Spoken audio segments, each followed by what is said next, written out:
Hello, everybody. Welcome to Watch Fresh Podcast here on Watch Fresh Games, episode 72. I'm your host, the enlightened and excited Eddie V. Joining me is the Indie Insider, Mr. Dan Murphy. Morning, guys. And the PC muscle race himself, the Gunner Hunter. Of course, I have to call him that, Mr. LeRon Dawkins. Hey, guys. What's going on? Wait, guys. Oh.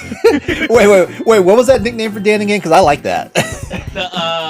The Indie Insider. I like that. The Indie Insider. The Indie Insider. You have to say it right, or it sounds like Indian cider. Yes, that's right. Definitely not that.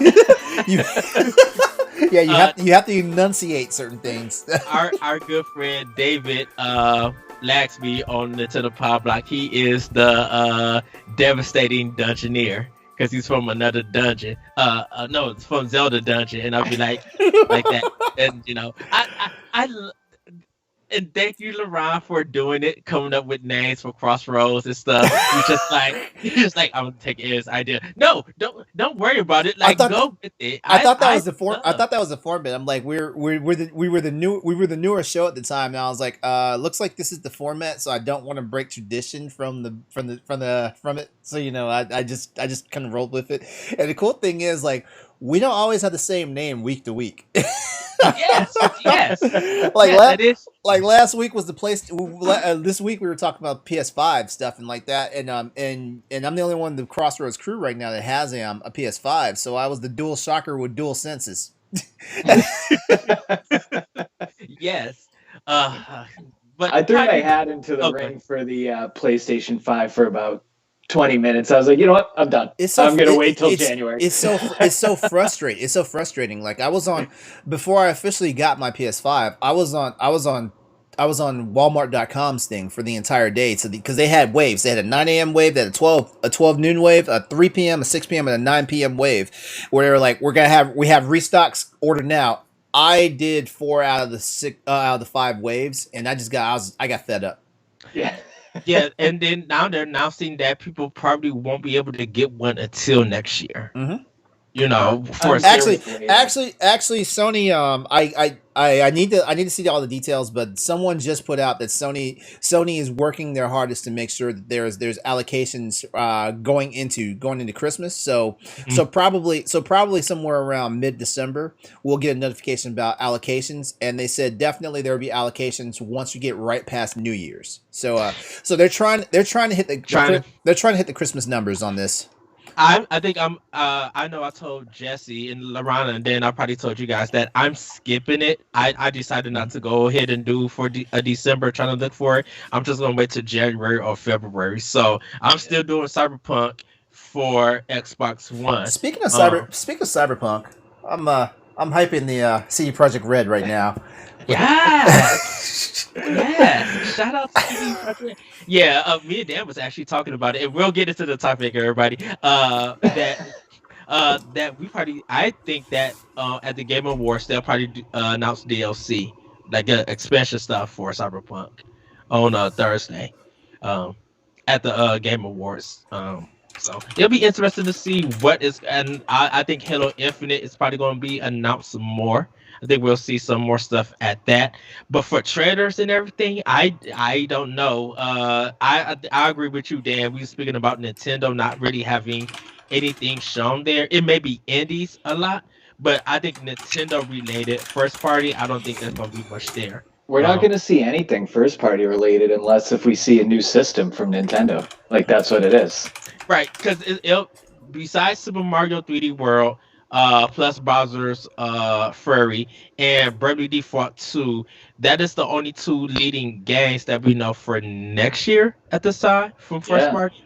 I don't know what's dropping in January. Nothing really, anything. Right? I don't think so. Mm-mm. If anything drops for January, it's going to be indie or it's going to be third party and stuff. I know the Medium is leading for me. So I'll probably purchase the medium for Series X, but I won't be able to play it until I get the system. But I think that's the leading game for me for January of 2005. Miles Morales, I think I'm gonna wait for it till I get my PS5. Because I didn't have I have Amazing Spider-Man on PS4. That's my Thanksgiving game that I want to be playing. Trying to jump into because I never beaten it. You I know, need to. by the way, as the PlayStation guy here and one of the hosts for Crossroads, I'm a little peeved with Sony right now because a lot of their terminology before the PS5 came out was that certain games are just going to be PS5 exclusives, like Miles Morales, for example, and Mhm. the new Horizon game. Then, as the system got closer to launching, I started seeing that they had that their PS4 versions announced too. And even though I'm not upset, like, look, I understand, like, they probably shifted gears on this because they realized that they weren't going to be able to make allocations of the PlayStation systems the way they wanted to. So that may be the reason for the shift. But it kind of peeved me that their languaging before like the system came out was that certain games are going to be exclusive to just the PS5 console, and now it's like yeah, well yeah, some of these games are going to be on PS4. Like Sackboy for example. Like I can cheat right now and buy Sackboy for PS4 because I can't find it anywhere for PS5, and I can get the free upgrade. Wait, you can't find games for PlayStation 5 either? Some of the stores I've been going to, like Best Buy, doesn't have Sackboy's Adventure on PS5. And Target doesn't have anything, honestly. Target has Call of Duty and a couple other games. I told myself I'm not getting Call of Duty for So PS5. I'm getting it for PC. so my target, I seen Call of Duty and Valhalla. I see. Yeah, Other Valhalla's there than too. it may Miles Morales may be there. Other than that, I just see like the control, like the accessories. That's all I Oh, seen there's no for. the two targets I'm at right now. In my city. Like there's no accessories right now. Like, actually, I take that back. One location had controllers, the other location had nothing. And I just happened to slide into Best Buy yesterday, and and Best Buy just got a giant restock of freaking the DualSense controllers. So I grabbed one. So that's where you saw my picture last night on Twitter. I This bought is the two double ones. I bought the base station and an extra controller yesterday. So right now I'm kitted out as far as like accessories. Is the station is that the charger station for Yeah, them? it's Okay, the official Sony one. Yeah, because I didn't know they was doing one. oh Uh, yeah, they've been doing one since PS4. Because I don't trust third party ones because yeah. they'll either burn up your controllers or they'll short out in the wall outlet. So Yeah. I don't trust third party chargers on that one. Yes. And me and Dan has been playing Hyrule Warriors Age of Calamity because I don't How want to is it? lose it. How is it? It is amazing. I would have bought it yesterday if Best Buy had any copies. And I don't want to buy digital. I want Legend of Zelda games. I want physical. I don't I know I went to my Target to get it. I knew because my Best Buy don't open up until 10. It used to, they were open up to 11, but then I'm like sometimes they don't have their games out, so I waited to 10 so they could get their stuff together. But yeah, this me and Dan was talking about the frame rate drops, and we're both playing it on dock, not in handheld mode. Mhm.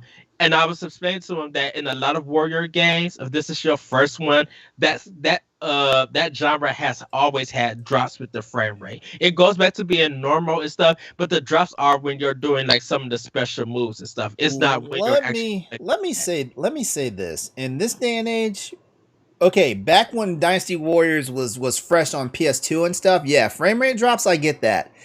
We now have some super powerful consoles, and I include the Switch in this because the Switch's Tegra chip is nice.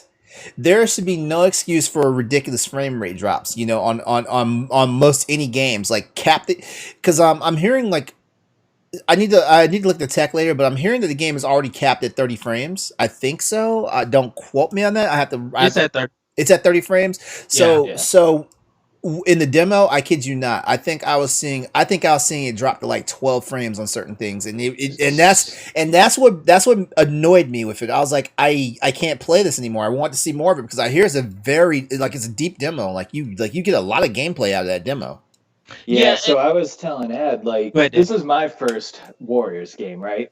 And I've frame rate drops don't usually bother me, but the first map in Age of Calamity is so big, and like you were saying, LeRon, I mean, it was dropping to a point where it was like I was getting kind of annoyed. But once I got through that first map, I haven't had any issues since. Okay, because my whole thing was it got to the point where I was like, okay, whose ass do I have to kick for this? And that's what I'm saying though. Like, you know, if we're gonna drop this low, they should have figured out some sort of patch where like not all the enemies are on the map at the same time that are out of distance, you know, and then we could take away these frame rate drops and have some smooth gameplay. Because even in the first map, it's not even like I'm battling, like I'm running and having frame rate drops because enemies are spawning in the distance. But you know, I've heard that this is happening on big maps, so I'm not too far into the game. I think I've played on four or three different maps that are part of the main game. So I've only had issues on that one, but I heard it does drop with these bigger ones. So maybe for someone like you, LeRon, hold off and yeah. I mean, yeah, because I want fantastic game when you can play it. Yeah, here's my only worry. I don't want to because this is my problem with Switch games. Like Switch games notoriously never drop in price, and I don't want to wind up picking this game up a year or two later and it's still $60 because that really bothers me. You know, like it's kind of why I try to jump on Switch games I know I want right when they hit, because like Astral Chain, I bought that immediately when it dropped. Same. You know, because like I said, it's gonna irk me. Like I was in Best Buy the other day and it was $55. So whoa, $5, you know, $5 cheaper. Still, I buy my games at Walmart. They're always $50. I need to. Okay, I you know what? I feel like walking to Walmart. I'm just gonna catch the coronavirus. Just looking at the doors walking in. I feel like I'm gonna catch COVID. So I just put on a hazmat suit. You're good. The shade, but the truth. The shade, but the truth. There's a reason. There's a reason why there's a People of Walmart website that's been going strong for like five plus years now. Walmart was a meme before memes existed. Oh yeah. But everybody, yes, it's a lot that's going on. Do check out Crossroads, the guys that they talk about PlayStation 5. Check out Arsenal X this week as they guys talk about the Series X. Check out Nintendo Power Block. We do sale numbers and the beautiful Animal Crossing fan fiction trailer. Oh, I need that TV series. I actually told Celeste, I'm like, I would love for you to narrate it. She thought she had to narrate it. We're doing the sounds. I'm like, no, you have a great. Celeste has a great narrating voice to make things calm and easy. I'm just like, I need you to do like an audiobook or something. Like I would listen to this all day. Like, and we talked about some other things. So do check that out, everybody. But we're going to get into this Game Awards nominations discussion because we have opinions. Let's just say we got into some fights in the chat the last couple of days about this. I haven't seen that many people on the Boss Rush chat jump in a long time about something. off of something that a certain person has mentioned. I will leave it at that. You probably can figure out who and what. Let that be what it needs to be. That's the situation that is at hand. Oh, by the way, Ed, Celeste thanks you. She's in the chat right now joining us.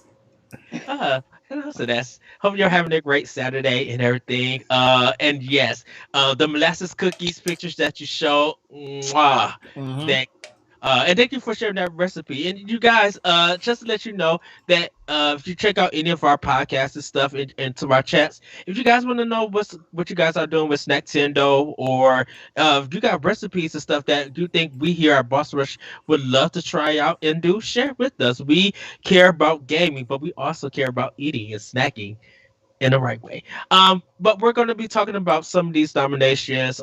Some of them we decided to hold off, but we'll explain why we did it. Then we're going to get into the main talk. So we're going to just mention a little bit of the topics that the nominations, like community support. They kind of like have a list of games: Apex Legends, Destiny 2, Fall Guys, Fortnite, No Man's Sky, Valorant. Any thoughts about community support, you guys? Like real quick. You know what? I feel like okay, I like the idea of the category, but I feel like it did not need to be a category because, in all honesty, community support, like basically, it says that these are developers that listen to the feedback from the fans and the user base and stuff like that. It's great, but at the same time, it's like, do y'all need an award for that? That's like having a participation trophy, where that like no matter what, like you weren't the fastest, but you weren't the slowest either. Here's a trophy. Right. Any thoughts, Dan, or anything? I mean, I'm kind of with LeRon on that. It's like, here you go. We're gonna give you an award for making a game. I'm just gonna say this because I lost track of how many categories there are. I know this is basically them just trying to pad the show just to make it run a certain length of time. I get that, but in all seriousness, some of these categories, They're a little redundant. They are like Yeah. like okay, like for example, when we talk about the indie games, the best indie game, like it needs to be noted that quite a few of these indie games also show up in the best debut game category. So it's like, what was the point? At the Game Awards, they do that for a lot of these games. Yeah, I know. Best indie game does deserve a category for itself. Oh no, I didn't. Oh no, I wasn't saying that. I'm more on the best debut game. Yeah, I feel like that's also like a dull category to even think about having. But that's just me. Well, it should be like best new IP. Now, yeah, there you go. Yeah, yes, that's a good one. Yeah, I do like the Games for Impact one because that's the one thing I will say the Game Awards has gotten right since they introduced it, because I don't think it was in the very first one that was Samuel L. Jackson, Games for Impact, that category. But I want to say, since they've introduced it, like they've helped a lot of people, they've helped a lot of developers and publishers sell games because like it's one of those things like like, hey, this game got an award. Did I miss something good? And people go back and buy it. I can't remember the one indie game. I want to say it was Inside or something like that. Inside on Xbox and PS4, and it came out on PC too because my roommate when he saw that, he was like, hey, I just bought that game and it's good. But it was after he saw the Game Awards. Yeah, I knew about Inside because they showed it at, I think, in Microsoft's conference for one of the E3s when it came out, but I didn't know the release date for it. But they dropped it for Games with Gold, so I got a free there. Yeah, me and Jesse have thoughts about that game. But best multiplayer: Animal Crossing, Among Us, Call of Duty Warzone, Fall Guys, and Valorant. If I had to say anything about this, I think Animal Crossing, New Horizons should win it. I know Among Us. Hold on. Multiplayer? You think Animal Crossing should win? Animal Crossing is a multiplayer game? That is the most asinine. Like, they shouldn't even be thrown in a multiplayer. Yeah, exactly. That makes because of the visiting town. That's the only multiplayer aspect of the game. It's not like. And it's not even good multiplayer. Well, thanks, Dan. I'm glad a Nintendo person is helping me out on this one because I always feel like all these shows is LeRon just destroys Nintendo, and I'm not that guy because I love my Nintendo Switch, even though my Nintendo Switch hates me right now since the PS5 came in the house. But we're going to get into how much I love Animal Crossing, but I am not going to give it an award for something it doesn't deserve. It doesn't even deserve to be nominated for multiplayer. Exactly, yeah. Like I can understand it.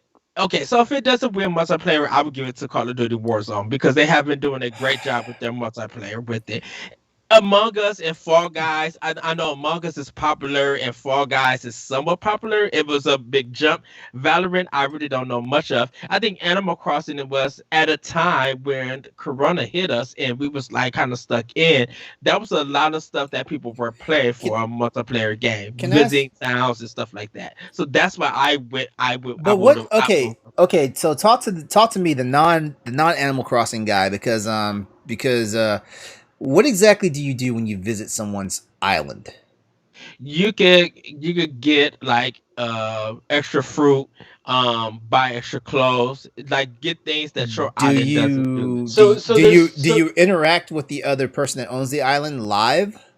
Yeah, so like you can. Okay. So what it is like you're just on somebody else's island. You can do everything that you do on your island on somebody else's. So you can go and like go fishing and catch their bugs or whatever. But it's the same thing that's on your island. So I don't know, like back when we were in quarantine and a lot of people were playing Animal Crossing, we did like trade swaps. So like people could take something and put it back and you'd have it in your catalog. But as far as like a multiplayer game goes, it's just It doesn't. not. It doesn't come It's off. like It doesn't come off as multiplayer to me. Not in that aspect. I think this is the thing when we hear multiplayer. For some people, they think first-person shooters because they just mentioned multiplayer. For some people who hear multiplayer, I think of a game that uses multiple players. Yeah. You Yeah. know, like Monster Hunter World is a multiplayer game.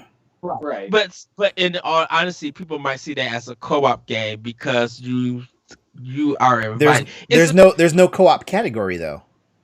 That's there's the no thing there's no co-op category in the Game Awards, so I feel like what. And that's probably why they probably did co-op and multiplayer altogether. Here's my thoughts. Given that Animal Crossing shows up in so many categories, it probably means that Animal Crossing probably is not getting Game of the Year. That's what I'm going to say, because they put in a category it shouldn't be in. Best multiplayer? I don't get that. Like it's in Best Family though, and I get that.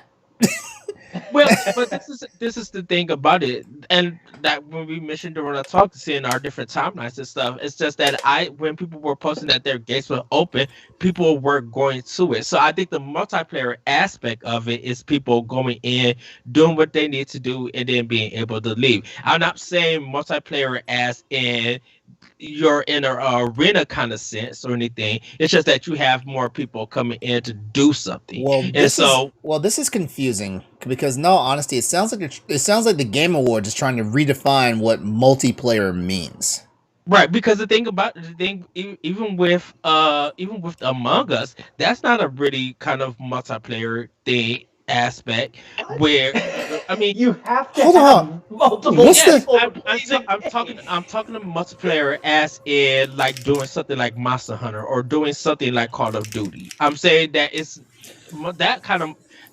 You know what? Here's what they should have done. What's that Super Mario game that's out right now that you play with 64? 35. Yes, that game should be on there instead of Animal Crossing. Yeah, I agree. Which so many by the way that brings up something, and games that are on this list that should not be on this list because they have barely been out. Like for example, Morales. I love Miles Morales. Miles Morales just came out a week and a half ago. But LeBron, then I put in the chat that I'm like, they did the same thing to Tetris Effect, and Tetris Effect had only been out for 2 weeks on PS4. Oh, I know. We've had multiple conversations about this. You know what? Here's what they should have done. If they need to put a game like Miles Morales in there, you know what they should have done is they should have made a best launch games category. It's only something that happens once every blue moon, so that makes the category feel more. It feels more like a marquee category versus throwing a game that's only been out and a lot of people haven't even played Miles Morales. That's the crazy part. Exactly. A lot of people haven't even played Miles Morales. If I didn't have access to a PS5 when I did, I wouldn't be playing it right now. And they did the same thing to Death Stranding. And everybody they did Death Stranding because Jeff Keighley likes to hop on Kojima's knob. That's why. Right, and that's what I was about to say. That was about to say, because I'm just like, hold on, Death Stranding just came out. Not many people played it. I know some people love it, some people don't like it or don't understand it. Why is it on the list? Like it's very weird. And you know what? That's the other thing I need to say about the Game Awards, and I think that's kind of the reason why I do not like the Game Awards to a certain extent.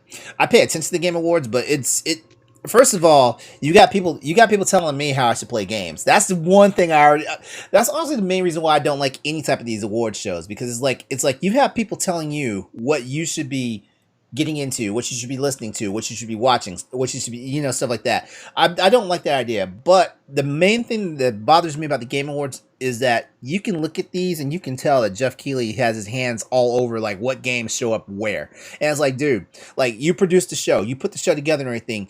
You cannot do anything else at that point. This is the same problem I have with like journalists like Jason Schreier and stuff like that, because Jeff Keighley started off as a games journalist.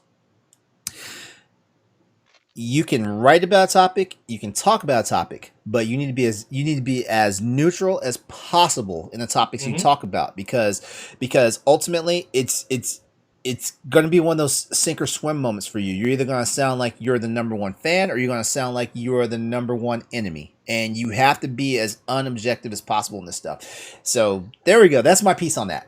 Okay.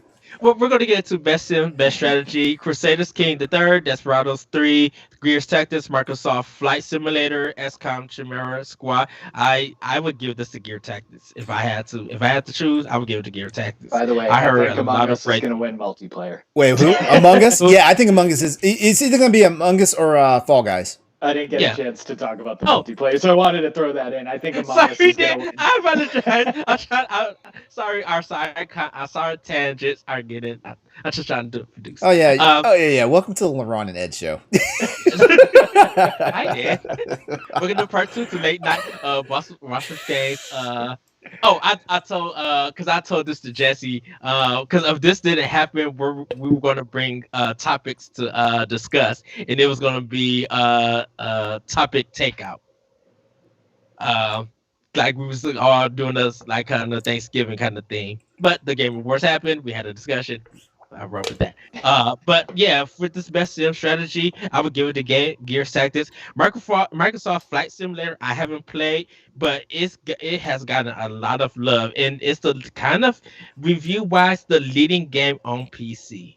So that's the reason why I can't. That's the reason why I can't give it to like best sim strategy, because right now it's only available to a lot of PC players. Is it yet to come out on Xbox Series X? Next year. See, I can't give it to you. I can't give that one to them. You know, it's a nice game. I have not downloaded the game yet because I don't like the idea that it takes up 170 gigs of space on my SSD. Call of Duty Warzone says hi. I'll play that one. Out of these games, though, really the only one that I've heard multiple people talking about is the Microsoft Flight Simulator. Mm-hmm.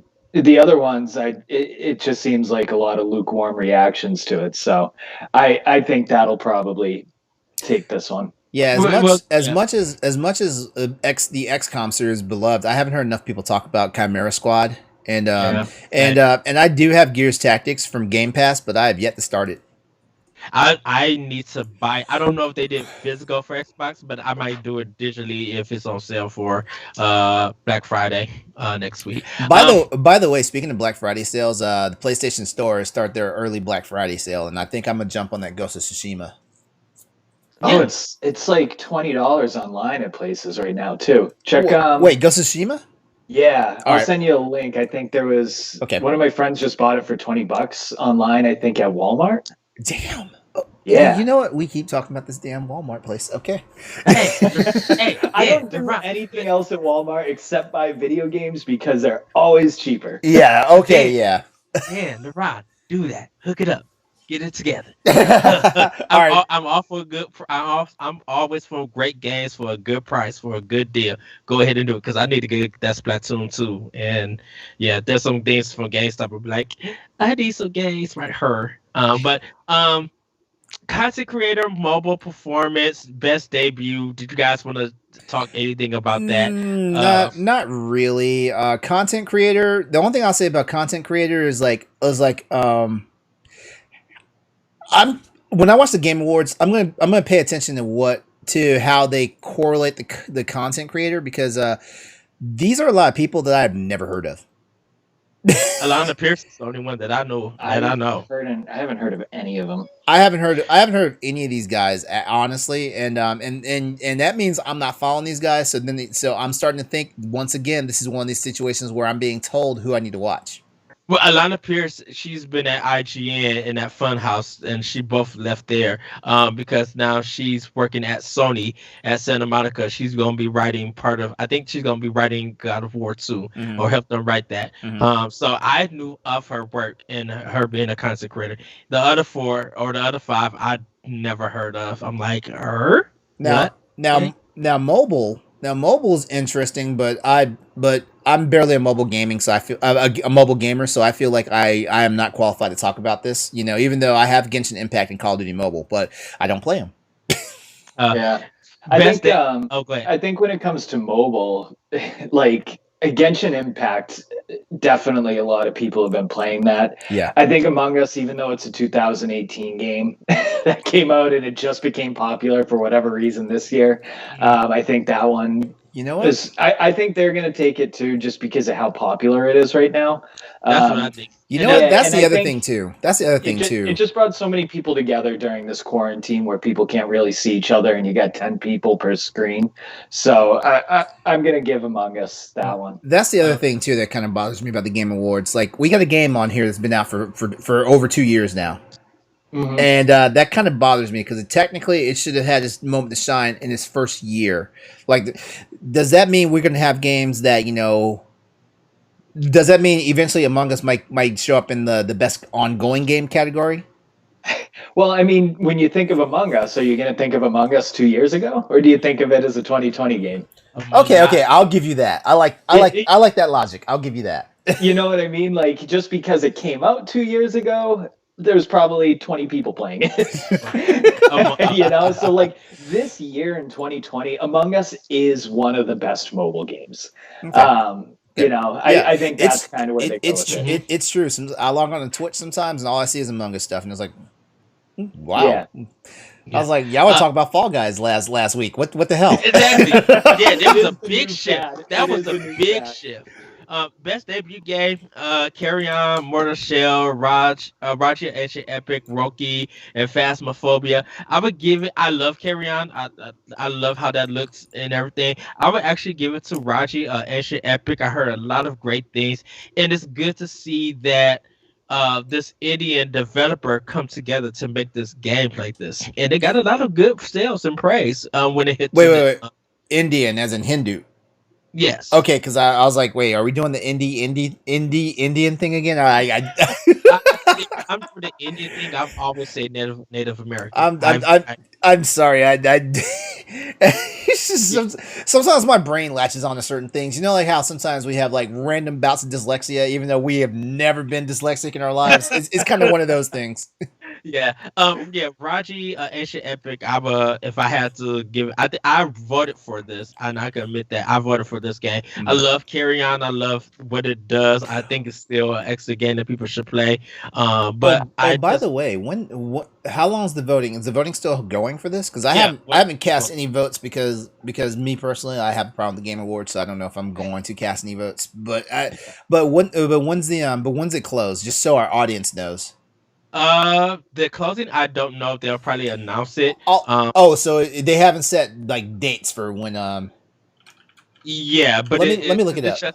No, because they have a date for closing. Hold on, I'm on the site right now. Okay, I know. I'll look it up while you talk about this. It went live Wednesday, so it'll probably be. I'm assuming maybe next week or the week after. I know before the 10th, of course, or the last week, the week of the Game Awards, they'll probably stop it. But I don't know a date. I just when we started talking about it when I got home from work that day, I just went ahead and did the voting when I got home.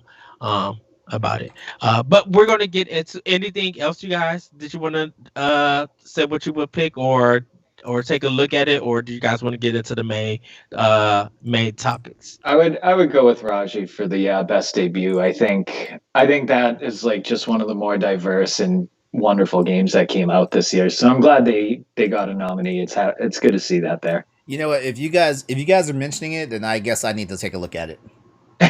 It's fun. I really liked the game a lot. Yeah, and Corey has it. He picked it up. I haven't picked it up yet, but I'm like, because it was that kind of like Indian developer who came together to make it international. I wouldn't have supported that. Voting ends on December 9th. December 9th? Okay. Yeah. So the day before the Game Awards. Okay. Oh crap. Okay, so Celeste was saying it was a fluke about the Ghost of Tsushima being $20 because it's back up to regular price now, but it looks like Best Buy just dropped it down to $40. Oh, nice. Oh, You know what? Which I would have a slight Actually, discussion actually, with they're it. probably trying to match the flash sale because I'm not mistaken. I think the flash sale price is $40, but I'd rather have physical than digital That right now. Considering that my PS5 is taxed for hard drive space already.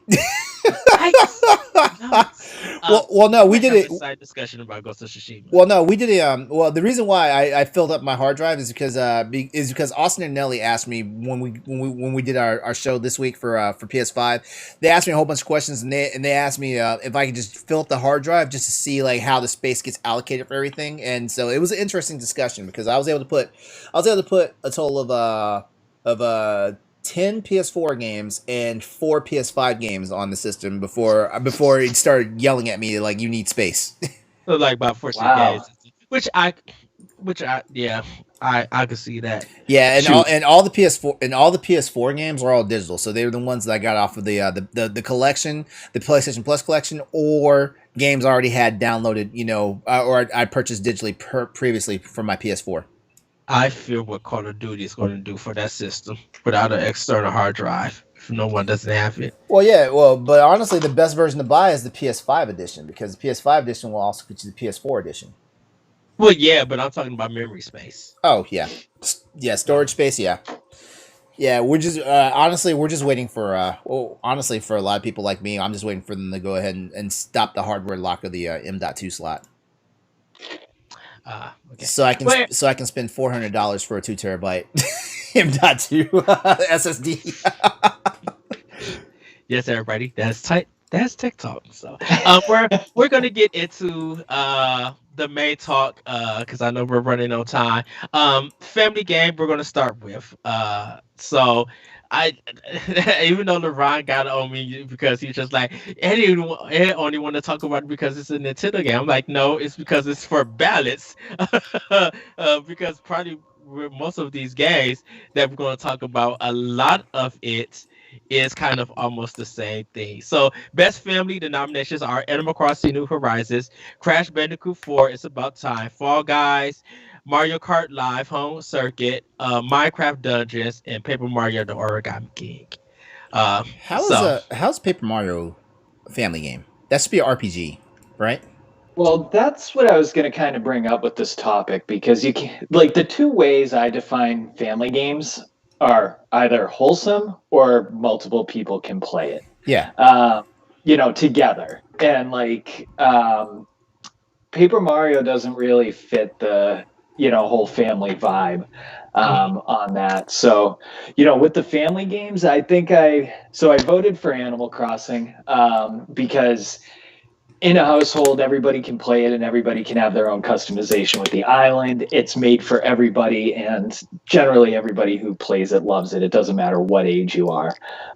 So that's where I went with family gaming. I went with Paper Mario because of how funny it is. Uh, I Fall Guys and Crash Bandicoot I wouldn't have in this due to the fact that it's a hard game. Not a lot of kids are really playing it because adults are having trouble with it. If I took Paper Mario, I told Dan this. I'm like I would have put Clubhouse games in for Switch. I think that is a family game because it's 51 games that people could play as a family in a home or on different switches or whatever.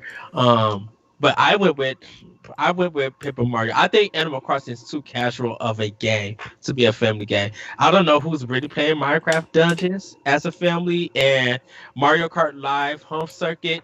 As good that is, I think we'll see what happens after Christmas happens. I think a lot of people are going to get that thing for Christmas. If I were to vote on this category, it'd be for Mario Kart Live because in all honesty, this is a game that you can also physically like get people in the same room and Mhm. they don't even have to be playing the game to enjoy it because you've got the little cars running around a circuit that you can build yourself, on your floor, on your living room floor, wherever you decide to play the game at and stuff like Dude, that. had you I feel had you like seen the pic? Did you I see the picture that someone made a rainbow road like out of some kind of bricks or something, but they made a rainbow road thing.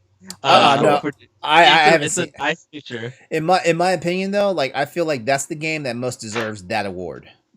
I agree with you, but the reason I didn't give it give that one thought is just because of accessibility. That's the one thing that knocks it out, because I was thinking the one thing that knocks it out is accessibility, and you're right, because like I think there's a lot of people who don't actually have the room or the space, or they have a dog that's going to eat it, or just don't even have enough money for it. You know what I mean? It's an expensive piece of hardware to have. And also there's only 2 cars available right now too, and that kind of takes some of the fun out of it. Away a lot, it takes away the imagination, because even though technically on the Switch screen you can have any character on there, you're still like having Mario and Luigi. And like I know accessibility isn't part of the voting, but that's why it just didn't get my vote. Yeah. Well, we all see, that was an easy talk. We got it out the way, so now we're going to get into more. I feel like the 2 Nintendo guys are going to gang up on me soon, though. I really feel like it's coming. It's coming. Until we get to these serious topics. LeRon. That's why we need an Xbox person on here. Think about it. If me and Dan was going to jump on you, are you going to have to be like, yeah, but it don't have this house music? But this house music, and we'll just get into a whole EDM talk once again. Which I love. I will take my ball and go home. But then I'll try to follow you home and not fall back. You can't have no cheesecake. Right. Cheesecake is still here, by the way. You can't have it. Yeah. She left it here.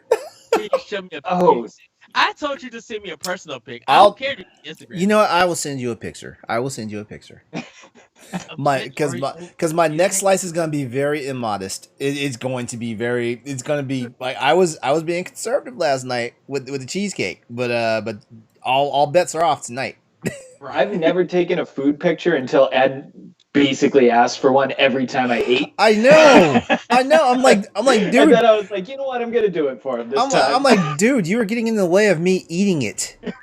I'm not gonna stop your productivity. Just when the plate's in front of me, I'm trying to eat. Like I don't have time to be fumbling, getting the right angle, messing with the filters. See, you're the one that's doing all the work. I just said a picture. Did I say that I needed to be fancy? No, I need you to put your phone up, do it. Okay, I have a very good phone. So it's gonna be like, okay, is he eating a masterpiece or is he eating dog food? I just need to know what the meal looks like together. The plating. Just take a picture, send it to me, be like, yes, and then go about your way. He said, yes.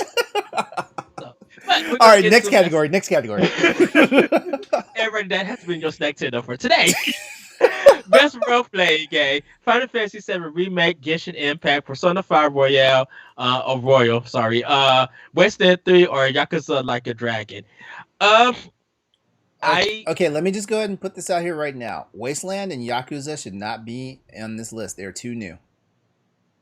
Wasteland 3 should be on it because Wasteland 3 came out.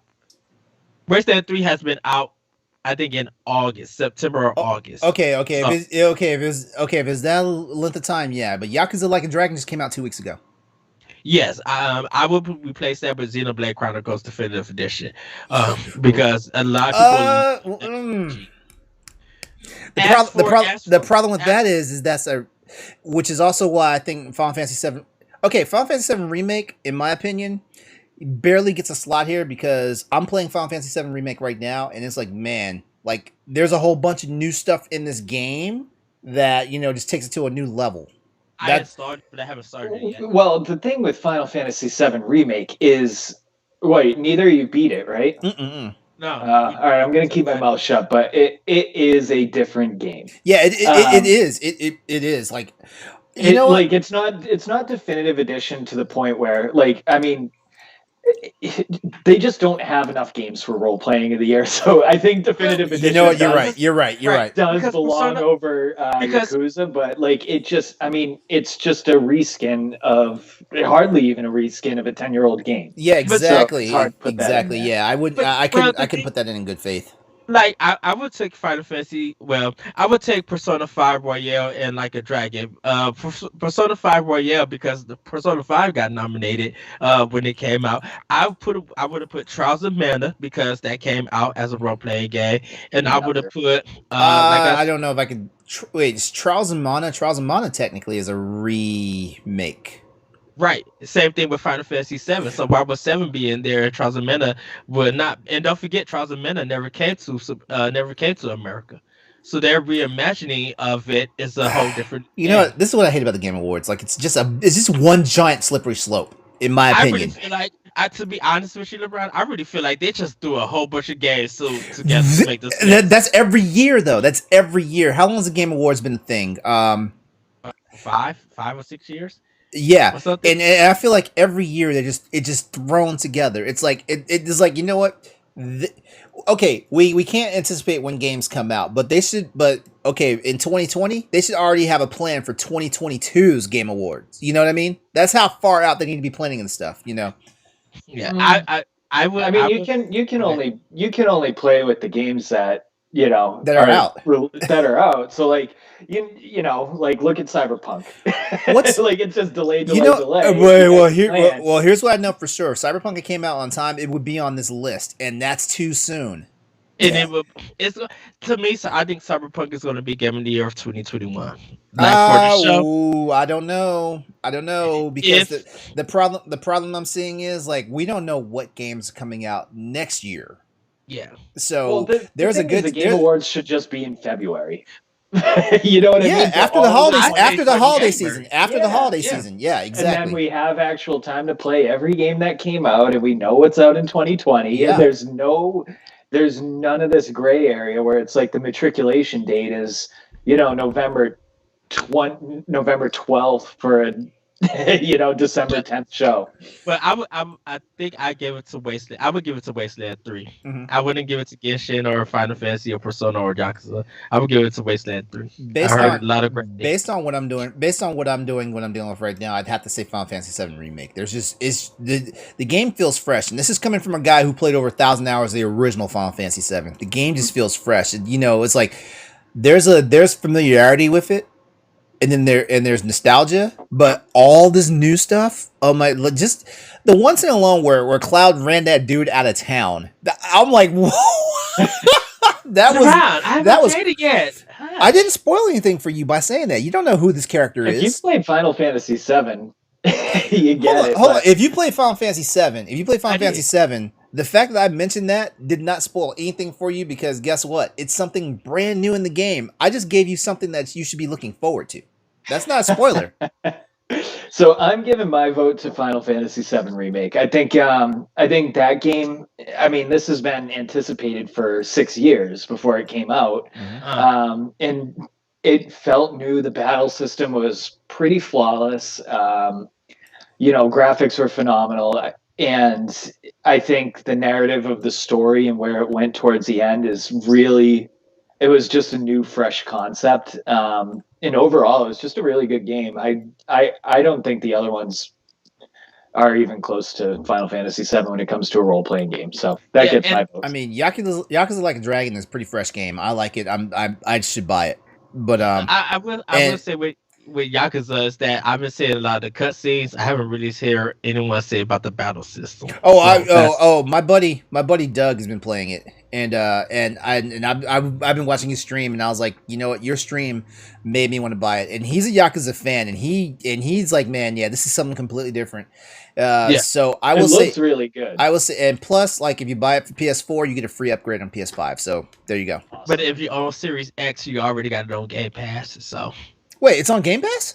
it's on Game Pass. Hold, don't say that because that's gonna screw them out of the sale. It's on Game Pass. They announced that. They're it's gonna screw them out of a sale if it's on there. I'm looking at Game Pass right now. Oh, River City Girls is on Game Pass. Ooh. Oh, I want to buy that game. I need to buy that game. I need to buy the physical of it though.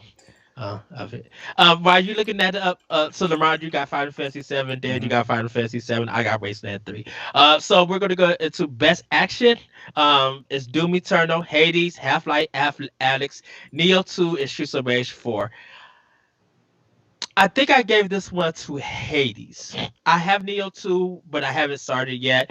I don't have VR, so I can't really say much about Half-Life Alex. I have Doom Eternal, but didn't really play it. A lot of people say it's the same game. I have Streets of Rage 4. As much as I like the music and the graphics and stuff, I think I enjoyed Hades a little bit more than Streets of Rage 4. Um, Wait, this is which character? Which Best action. best action? Yeah. Wait, because there's two. Okay, there's two conflicting. I feel like there's two conflicting Best categories action, here. and There's then they do action adventure when they should have yeah, just did. They should yeah, have just did best adventure. yeah. Okay, so go ahead, Dan. I need to think about this for a moment. I gave my vote to Streets of Rage 4. I thought that game was just a blast, but I'm pretty sure Hades is going to win. Hades was fantastic. Yeah, I'm also gonna agree. Like Streets of Rage 4 probably should get the best action title because like action games, like I think of games like Streets of Rage, Final Fight, games like that. Hades is a wonderful game. Like Ed, weren't you and I burning that game up at the same time Yes. before Foregone came out? Yes, We were. dude, I'm almost close to the end of Foregone. And I wish Oh that was, dude. I, if I would take Half Life Alex out right now and put Foregone into best action, and that will win for me. yeah. Foregone is crazy good. I hope Foregone gets on the Game Awards nominations for next year. I hope it does.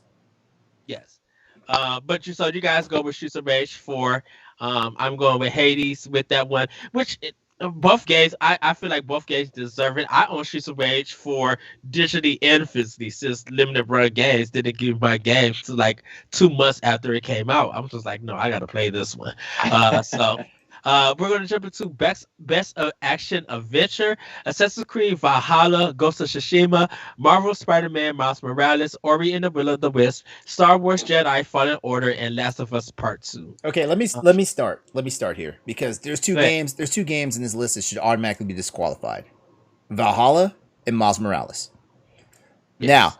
Now that I've said that, based on what we've seen here, I feel like it's a toss up between the other four games. Now I can't make a good decision because I currently have The Last of Us Part 2.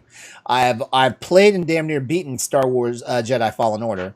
I'm currently trying to like burn up someplace trying to buy a copy of Ghost of Tsushima, and Ori and the Will of the Wisp is an amazing game. So I can't make a decision on any of these titles. Okay, so The Last of Us Part 2 doesn't deserve it. Oh That's damn! more, yeah, it doesn't deserve action adventure. It deserves best narrative, I I was think, as gonna a go with. story. I was gonna say exactly that Okay, because okay, I don't think The Last of Us 2 should be an action adventure because it's such a story-driven game. Mm. Yeah. Versus like, so mine's going to Ghost of Tsushima Mm. because I think those two are probably the best out of the four that are left. Because I agree with you, LeRon. Those two need to be gone. yeah. But Ghost of Tsushima and The Last of Us 2, those are the ones I was between, and I just said, you know what, The Last of Us is too story driven. If we're looking at action adventure, I'm going with the one that's more gameplay driven. You know what? You know what? Let me. So Go ahead, now Laura. you guys have said that, then I can faithfully cast a vote. It'd be for Fallen Order, Star Wars Jedi. That would be my vote. That would be my vote. Well, sir, I went with Ori and the Will of the Wisp. I feel like, first of all, Microsoft really didn't get no representation in this whole in just this whole show, and I love Will of the Wisp. It's beautiful. The action is there. Is even though it has this Metroidvania kind of style, I really enjoyed the improvements that they did with it. I had Star Wars Jedi Fallen Order. I tried a little bit of it, but I think that game I gotta sit down and really focus on, put some time and more effort into You it. know what? Ghost of Tsushima, I love as a game. It's beautiful, but then it gets into feeling like another open world game to me. So there's not much to offer with it as an action and stuff. I love the fights and stuff, but you kind of do almost the same things. So it's very limited. It's cool when people take what they have done in the game and do like a replay and do like slow motion to make it look very choreographed and stuff for video. But as I got to the end of that game, it just got really redundant, and I was just like, I'm not feeling the action of this beautiful game. But yeah, Ori and the Will of the Wisp, I have to Actually, give you know what? I feel like they have enough games in all seriousness on that are sprinkled throughout the different categories.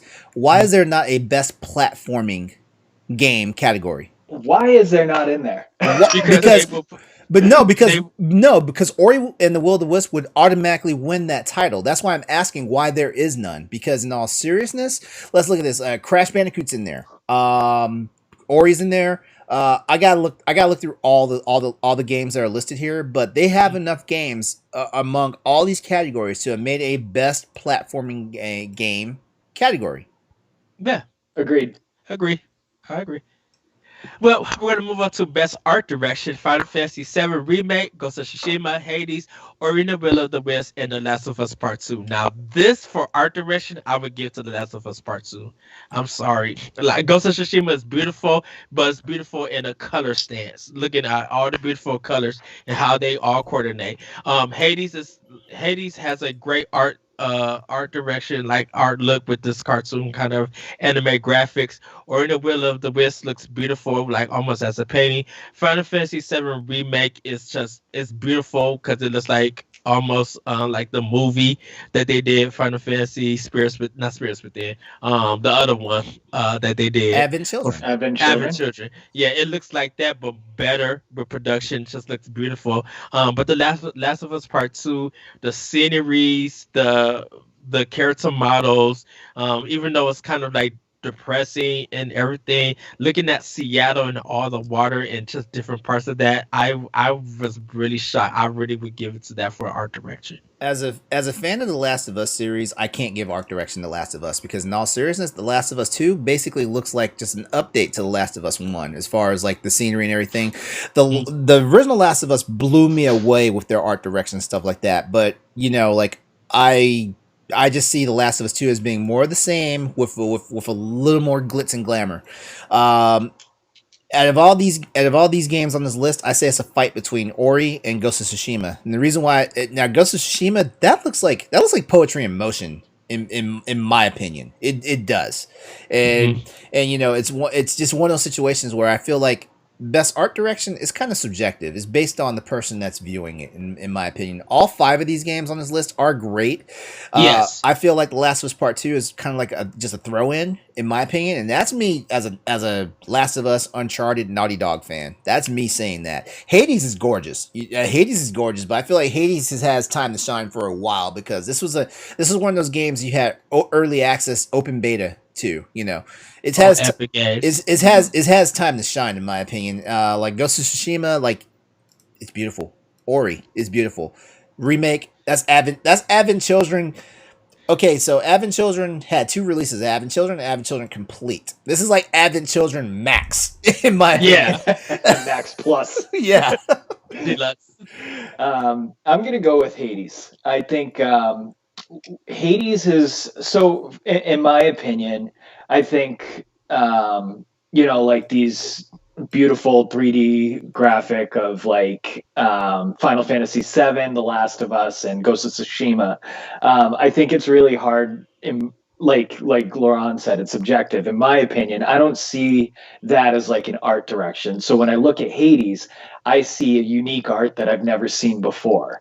And I see unique surroundings and level design that I've never seen before. So if I see a picture of a character from Hades, I know exactly what game that character is from. And I think each character in that was designed so well and just so wonderfully like detailed in every single way. And they all have details that you notice. So I think I'm gonna go with Hades. And then the game made a lot of people horny for a lot of these characters. Like you talking about thirst traps and just thirst of all. It's The people was on the Sim Club 2 for 1 48 case of thirst that people it's wanted with these. it's It easy to thirst uh, trap. It's easy to thirst trap with Greek mythology because I mean Greek mythology was all about beautiful people it anyway. was. It was pretty much. It's easy to I, thirst trap with that. I know if there was anybody in Greek mythology that was ugly, they just throw him in hell. and even or and or even Hades. and even King Hades himself looks very attractive. I'm like, wow. He's a daddy. I was just like, I want to snag you. Cause yeah. But we're gonna move on to best audio. I can't believe it. I can't believe you did that. Oh well. Best. Well, he is a snag, and I'm not gonna lie. He could get it. Moving on, moving on. Best audio design. We have Doom Eternal, Half-Life Alyx, Ghost of Tsushima, Resident Evil 3, Last of Us Part 2. Hmm. I'm gonna say Last of Us for this one because that's one of the things about The Last of Us that The Last of Us is known for. Like it's all about like your environment and what you can see and what you can hear. So that's one of those things. Now, Resident Evil 3 remake, it actually like I do like it, but the problem with Resident Evil 3 remake is they didn't have, in my opinion, they didn't have the audio balanced enough because like the when I was streaming and playing on headphones, I have 7.1 surround headphones, so like it's designed to like actually tell me which zone like I'm being attacked in or something's going to come up on. They didn't have it balanced enough, so it seemed like no matter what, if something was behind me, it sounded like it was all around me. So it was just one of those things I couldn't really get on the sound design on audio design for that. Now I'm not sure. Like they need to explain how this category is broken down because us as gamers, when we think of audio design, we're thinking how's it push our surround sound system. That's what a lot of us are thinking. Is either that or they're thinking of soundtrack, which best soundtrack should be its own category.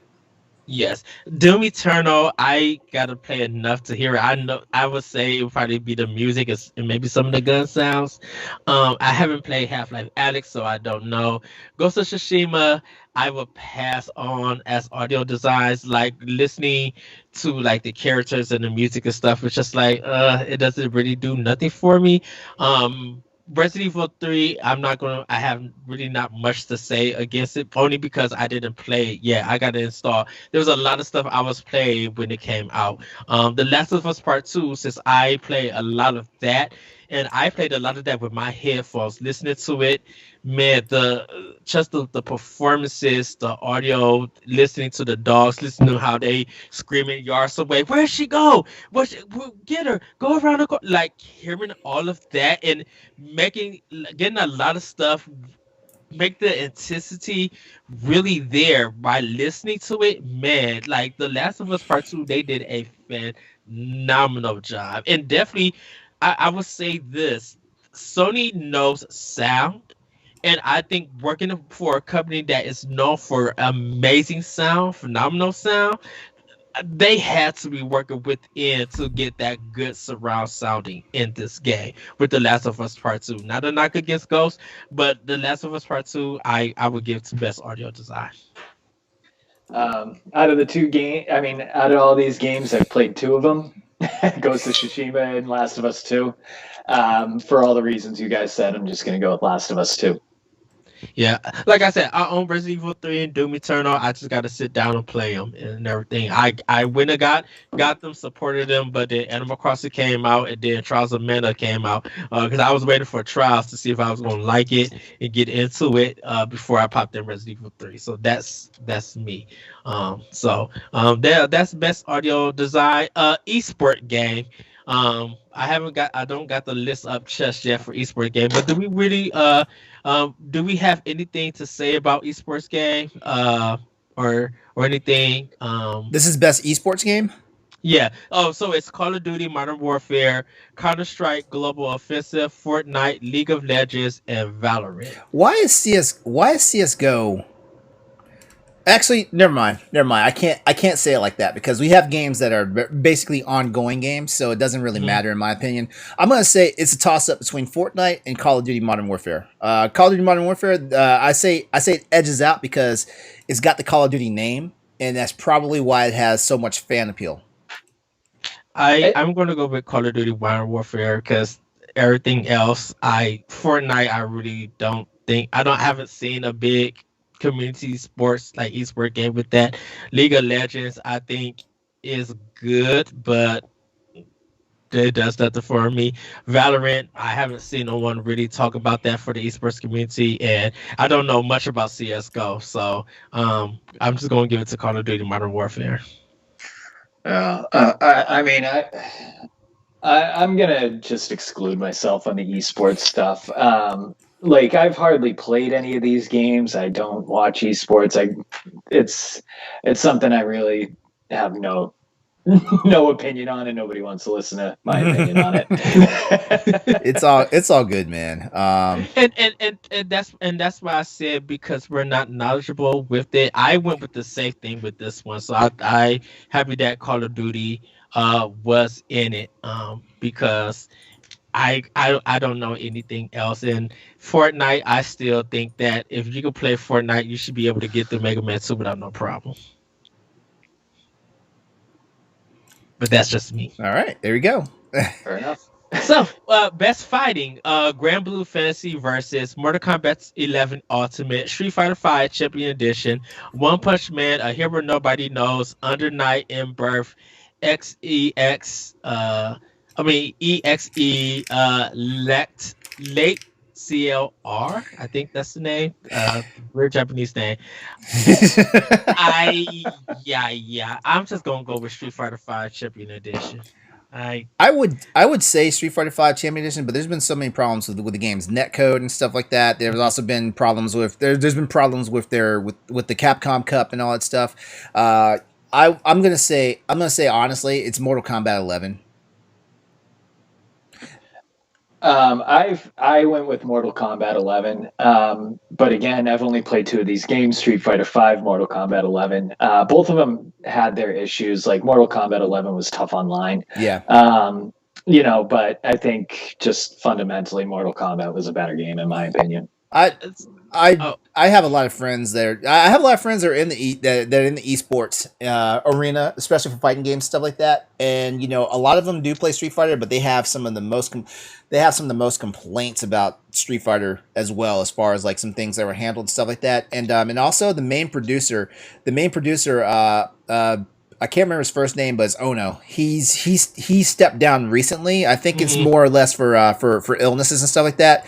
yeah. And the executive producer for Monster Hunter is taking over for the Street Fighter franchise. So Oh wow! yeah, that just shows right there like where all the money was made at for Capcom in the last couple of years. Yeah, I to be honest, I Street Fighter 5 has had a lot of problems ever since it came out. And they've been trying to work on it to get that game better. I don't know how successful it is or anything, but because I'm so used to Street Fighter, I went with that. There's not a knock against Mortal Kombat 11 or anything. I just didn't have plans on getting Mortal Kombat 11. I think it's a great game on any platform that you play it on. I like the fact that they brought Rambo to it and everything. But I had it on. I had it on Switch and PlayStation 4. It is not good on every platform you play it Yeah, on. yeah, Play it on PlayStation if you're going to play Mortal yeah. Kombat, not Switch. See, Street Fighter Five Champion Edition, it's Champion Edition is a new game. It's an mhm. update to Street Fighter Five, but it's a new game. Like you can physically go out and buy Street Fighter Five Champion Edition, and you skip all the drama from when Street Fighter Five was launched without a practice mode. Remember that? Oh, Yeah, Street Fighter Five launched, there was no practice mode, so you couldn't even get in there and like learn the move sets. You had to learn the move sets on the fly. yeah. Like I think what you had to play the computer to learn them, Yeah, like the story mode thing, yeah. and that yeah. even that was broken. Hmm. Yeah. Be honest with you, I don't. So no disrespect to everything else like One Punch Man, but that's an anime game, and we know how anime fighters are. If it's not Wait, is Dragon it is Ball it is it fighters, is it legit an anime game? yeah. Because I think the only reason why I thought it was an actual fighting game, but then again, they swear up and down Smash Brothers is a fighting game, and I'm like, that's a party game, And Nintendo said it's a party game. They never said it was a fighter. I think people That's why tried it's to not make part of it. Evo. huh? It's not part of the.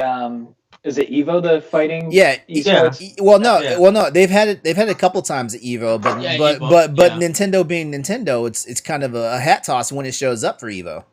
Mm. Yeah, and that's when Evo works with Nintendo to have it there. It's because a lot of people play it, like I said, a lot of people play it as a fighting game. They know that when people watch Evo and stuff, that's when they get the huge viewership. Is when it's the Smash tournament. Everything else, people would check in to see who was doing it and then go about their way. When it comes to Smash, a lot of people will check in. But we're gonna move on to best indie game. Carry On, Fall Guys, Hades, Spelunky 2, and Spiritfarer. I think Spiritfarer does deserve it. I think a lot of people love it, but I went for Hades. Like I feel Hades like is I feel too like dang Hades is good. going. I feel like Hades is going to take it for indie. It's either going to be Hades or it's going to be Fall Guys. I think Fall Guys was too much of a fad. Hey, that's good. I don't know. I just think it like came and gone out of the spotlight. I feel like Among Us came and just swept a lot of Fall Guys players out of the way. Oh God, don't let Logan hear you. But Hades is the one that just it was one of the more approachable roguelike games. Again, art, everything about it. It's the best indie game. Yeah, I think. Yeah. What about you, LeRon? Or did you say Hades? Yeah, it was Hades. In my opinion, it's Hades for best indie. In my opinion, I think because, like I said, like it's gonna be a fight between Fall Guys and Hades, but my underdog will be Carry On. Yeah, wait. Carry On, is it Carry On or Carrion? Like the birds. Carry On. Okay. Yeah, and no, not to Spiritfarer or Spelunky 2. Those two are great games. People love Spiritfarer. I was shocked that it was coming to Switch because they only showed this game at Microsoft's E3, and they had no date for it. So when they dropped it for Switch, they dropped it for everything else. That's very weird. I didn't expect that at all. But we're gonna get into best narrative. 13 Sentinels, Aegis Rim, Final Fantasy 7 remake, Ghost of Tsushima, Hades, and the Last of Us Part 2. So best narrative, I will go with the Last of Us Part 2. I know that the story is depressing and like miserable and stuff like that, but it really told a great story, even though it's super long to tell the story. It was really interesting to see a lot of where they were going with this, and everything. And Final Fantasy 7 remake, because if people who played the original game know the story, kind of know some stuff. The way that it's presented is different. Ghost of Tsushima, um, I, the story wasn't strong in that game. It's good, but it's not too strong. Hades got too many multi endings, so if you want to know the full thing, you got to do a lot of runs. And I haven't played 13 Sentinels Aegis Rim, so I don't know the narrative for that. Why isn't 13 Sentinels in Aegis Rim in indie? Who knows? Yeah, like this is the only time I see. If I'm not mistaken, this is the only category this game shows up in. Yeah, it is. It's really weird. Dan, what's your thoughts on the best narrative? So it's tough because you guys hadn't beat Final Fantasy VII Remake, so I can't spoil things. But I'm going to go with Final Fantasy VII Remake because it's something I've never really seen out of a video game before. What they did was they made this game as kind of a love letter to the fans. To the fans. And at the same breath, they're also saying, we're going to take this game and we're going to go in a different direction with it. And there's a narrative going through the entire game that you don't really notice until the end, that gives it replay value, and it gives it kind of a different approach to seeing how the events transpire through the whole game. So honestly, Final Fantasy VII Remake gets my vote. Honestly, I'm already seeing a bit of that narrative that you're talking about, to where like it's when I played Final Fantasy VII originally, I kind of knew what was going on. I mean, philosophically, I kind of knew what was going on with the story. But now, in this day and age, like the stuff that I'm encountering in Final Fantasy VII Remake is actually it's another one where art imitates life here, and and yeah, it's I've had many times playing Final Fantasy VII Remake, and I don't even think I'm halfway through the game yet. What part are you at? We just it's Cloud, Tifa, and Barrett are officially going on their first mission. Oh yeah, you're way at the beginning. Yeah, still. exactly.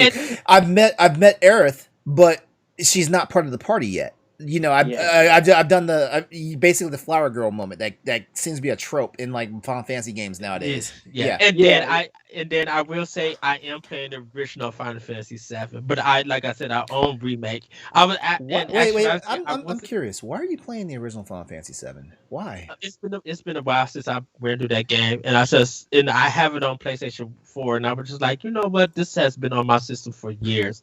Let me I've played run Final this game. Fantasy VII so many times I could probably narrate it.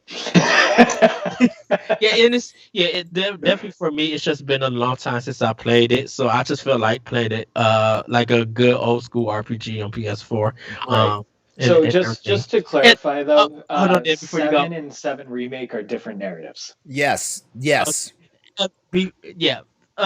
I will say I was gonna wait for the Xbox version of Final Fantasy VII, but the sale that was going on at Target when me and LeRon was talking, I was just like, I need to snag it up for the sale. Like buy two get one free. I might as well do it. So that's when I went ahead and got that. So I am late getting it because I was gonna wait to it, but I'm thinking for Boss Rush, Game of the Year, that I need to have the stuff that we're probably gonna nominate. So I do. Final Fantasy VII probably would have been on the list, so I need to get it so I could play it to see. Uh, All right. so, yeah, we're gonna move on to best ongoing game: Apex Legends, Destiny 2, Call of Duty, Warzone, Fortnite, No Man's Sky. And I would say this: Game Awards. If you're going to nominate these games, have the right thumbnail or picture for them, because you got Last of Us Part 2 for Destiny 2, you got Ghost of Tsushima for Call of Duty Warzone, you got Hades for Fortnite, and then you got Miles Morales for No Man's Sky. That was a That's mess. That was a That mess. was funny. I was just like, wow. So I gave this to Destiny 2. I think the community is good. I think the improvements that they have been doing for Destiny 2 is worth it. I have my problems with Destiny, but I bought Beyond Light. I haven't started up yet, but from what I hear, it's a lot of big improvements for it. So Destiny 2 would be my choice. I agree. I'm sorry, but I have nothing to say on this one. Um, it's either honestly Destiny 2, but I'm a little biased on this because man, like Bungie just goes all out with their ad campaign for the game. Yes. It's crazy. It's almost like Destiny 2 is a movie and not a video game. Can I say that Beyond Light? I told Corey this. I'm like that Beyond Light trailer is amazing. Like I could watch a Destiny 2 movie if they did something like that. hmm Like it looks so good hmm with it. So That might be where they're going. I mean, Bungie's had other projects that became movies. hey, I'm down for it if they decide to do it. So we're going to get into best sports racing. So Dirt 5, F1 2020, FIFA 21, NBA 2K 21, and Tony Hawk Pro Skater 1 and 2. I think Tony Hawk is gonna win this one. I really don't have a say on any of this because I haven't played 35, F1, FIFA 21. EA is has their problems with it and they're dealing with it. Trust me. Go watch Crossroads. Everybody for the last 2 weeks they have talked about EA and it's a good conversation that they have. I think LeRon, I've been listening to both shows and I was just like, you know what? I have nothing to say about this. I agree with everything that y'all say. Like I literally just like that's just all. just so you guys know, EA is catching a lot of flack right now because of in Canada and Europe. And it might be in the United States soon too if they don't watch themselves about loot boxes and Mhm. basically it's going against gambling laws and stuff like that. So check out the last few weeks of Crossroads just to get more on it. Dan, go ahead and throw your hat in on this one because I I'm interested to hear what Dan has to say. Tony Hawk, I don't think is going to win because it's like what we talked about with Xenoblade, where it's just a reskin of old games. Just all freshen up. FIFA, I can't give them my vote because they didn't give the same love to all of their FIFA games as they did on Xbox and PlayStation. So We're you're still out. playing. We're still playing FIFA 15 on Switch. I'm going to go with NBA 2K21. I think that's the first time I've played a new 2K game where they've actually fixed all the bugs. They came out with a nice, smooth approach to it. The park works. And I do like the career mode and how to build your character. I think they really just fleshed out all the things that weren't working in the older 2K games, and I think they finally got it right. I I was honestly gonna say 2K21 as well for basically all those reasons. And I'm not even, like I said, a sports game player. Like Tony Hawk, you know, might get it just because people are talking about it. That might be the Mhm. only reason why it wins. But 2K21 is where I would throw my vote in. I give it a Tony Hawk. I give it a Tony Hawk because I know a lot of people like they love the improvements that game was. A lot of nostalgia may play a part. I've never played Tony Hawk. I wasn't into that series at all. It But did nothing for me. also, the thing with Tony Hawk is the only people that are playing that game are people our age because we grew up with it. Mm-hmm. Yeah, Mm-hmm. pretty Nobody in their much. 20s gave a shit about that or their teens. So, Yeah, and That's you true. know, people. I guess people. skateboarding isn't even that popular anymore. I mean, everybody was skateboarding in the 90s. So before we get into game of the year, our last category, because we did multiplayer, games for impact quickly was If Found, Kentucky Route Zero TV edition, Spirit Forever, Tell Me Why, Through the Darkness of Times. And I kind of want to talk a little bit about this before we get to the other category before game of the year. Um, games for impact. I went with Spirit Fairer because it kind of deals with death and you going and handle it after the afterlife. I never played If Found. I never played Kentucky Route, and I never heard of Through the Darkness of Times. I know Tell Me Why it deals with transgender, um, and that's great. I think all three. I think all three episodes is out, so everybody could play that. But there was something about Spirit Forever. I think the animation and what it dealt with was really appealed to me. So I went with Spirit Fair for this one. But I do recommend people to go play Tell Me Why if they want to play something that deals with transgender and something that's like kind of new to video games when it comes to sexual preference or orientation or and gender stuff like that. What do you guys think? Um, Go ahead, Dan. So for me, I haven't played really any of these games. I think LeRon, this is one of those categories, or not categories, but I think this is one of those moments where you say, "Hey, this is just telling me what to play or what to do." But I look at these and like there are some games that I didn't know were out there that are thought provoking in ways that I wouldn't usually get out of a video game. Mhm. So even though I'm not voting on this, there are probably going to be games. I'm going to look into them and probably play games that I think would kind of, um, you know, at least get me thinking outside the box a little bit more. So Yeah. I don't have I, a vote. I don't have an opinion. That's just uh, where I am with I this. do want to check out If Found. I never heard of it, but I like that. I like that art style, so I want to see what that game is about. Honestly, I don't have enough experience of any of these games. I have Tell Me Why, but I haven't even started it yet, and I know the impact of Tell Me Why definitely has will have for anyone that plays it or has already played it. Mhm. I so yeah, I definitely see why it's on this list, but I can't honestly make a vote on the other games because I need to see and know what these games are about first. So me throwing a vote for Tell Me Why is just a biased vote. It's got to be. I got to be fair on this, and I can't be fair and objective. So I wouldn't cast a vote on this one either. Okay. Innovation and accessibility. Assassin's Creed Valhalla, Grounded, Hyper Dot, The Last of Us Part 2, Watch Dogs Legion.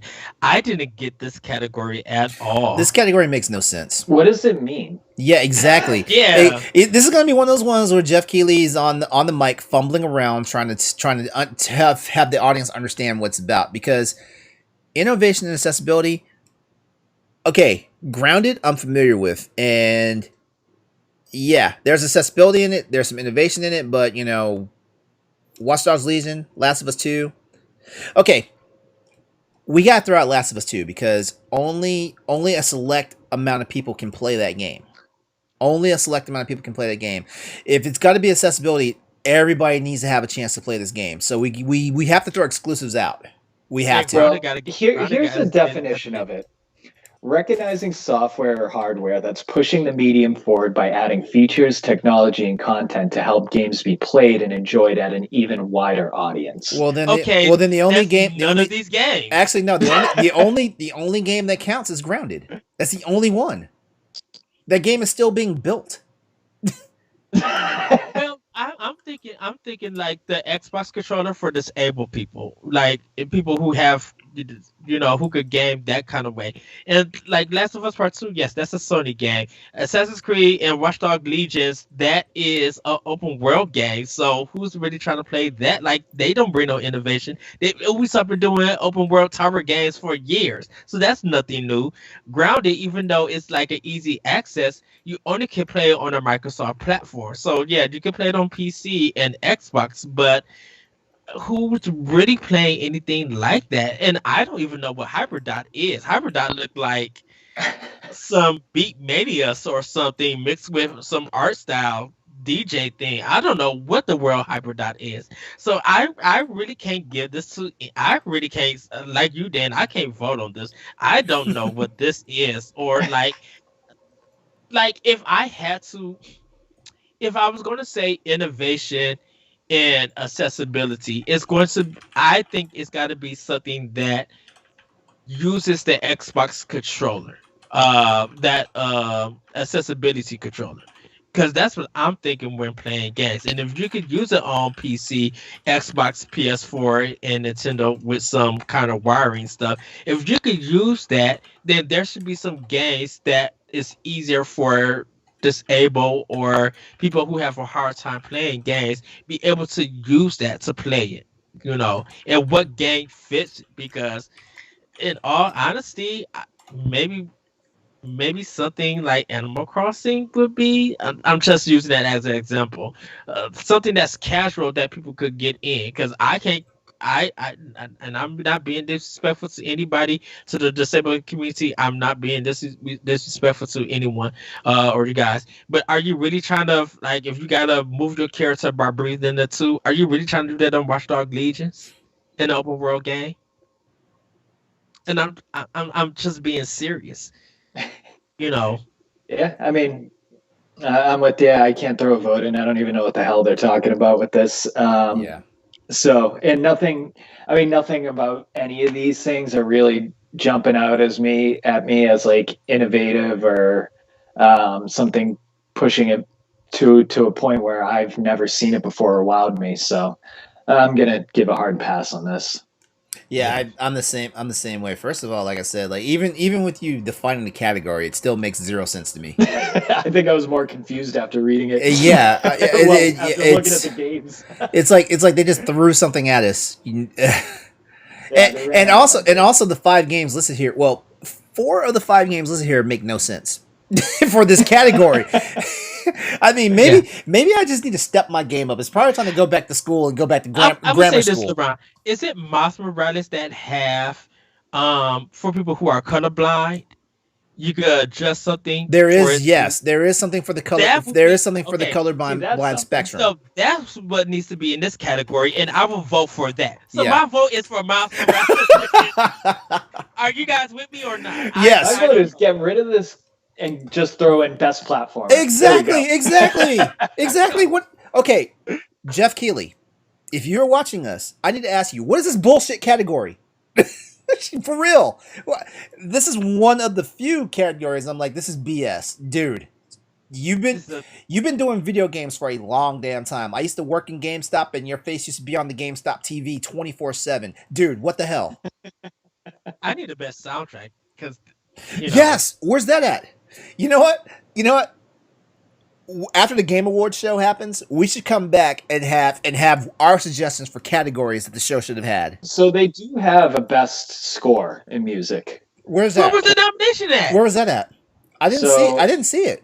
Right. It's Doom Eternal, Final Fantasy VII Remake, Hades, Ori and the Will of the Wisps, or Last of Us Part 2.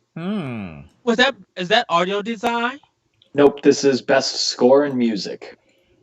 I didn't You know get what? that You nomination know at what? all. Their It's Twitter, right. If you go to the voting, it's right above audio design. their Twitter page didn't even have it out there because everything I I'm put, just look. I'm looking at the nominee page right now.